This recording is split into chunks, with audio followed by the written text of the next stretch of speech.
السلام علیکم جی، آج بات کریں گے جاوید آفریدی جو کہ پشاور زلمی کے مالک کھرب پتی بزنس مین جاوید آفریدی نے آئی پی ایل سے باہر ہونے والے بنگلہ دیش کے سٹار فاسٹ بالر مستفیض الرحمان کو پی ایس ایل کے سب سے مہنگے کھلاڑی کے طور پر آنے والے پی ایس ایل کی سیزنز کے لیے خریدنے کا فیصلہ کر لیا ہے۔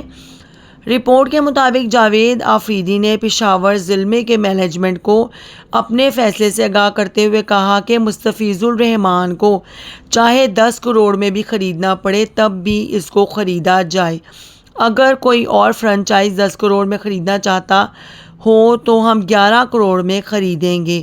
یہ معاملہ اب غیرت کا ہے اور ہم بتائیں گے کہ آئی پی ایل والوں کو کہ ہم اپنے بھائی کو کیسے عزت سے نوازتے ہیں۔ جی بہت زبردست یہ بات ہے۔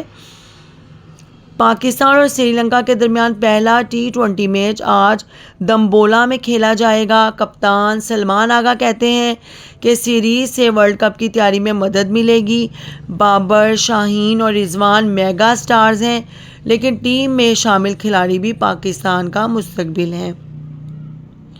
Pakistan team T20 world cup کی تیاریوں کے سلسلے میں سری لنکا میں موجود ہے، جہاں پاکستان اور سری لنکا کے درمیان پہلا T20 میچ آج شام 6:30 بجے شروع ہوگا۔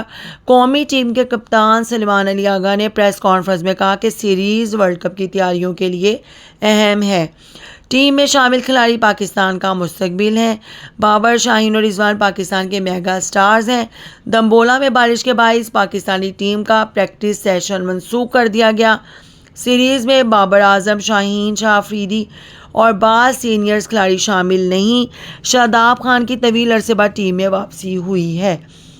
اچھا جی، پی سی بی بنگلہ دیش کرکٹ بورڈ کی حمایت میں میدان میں آ گیا۔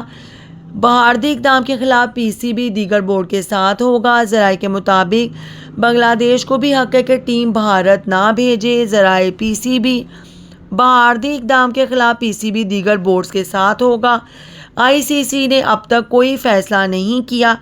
سیکیورٹی کو جواز بنا کر بھارت ٹیم پاکستان نہیں بھیجتا۔ ذرائع پی سی بی بھارتی رویے کے خلاف بنگلہ دیش بورڈ کا ساتھ دے گا۔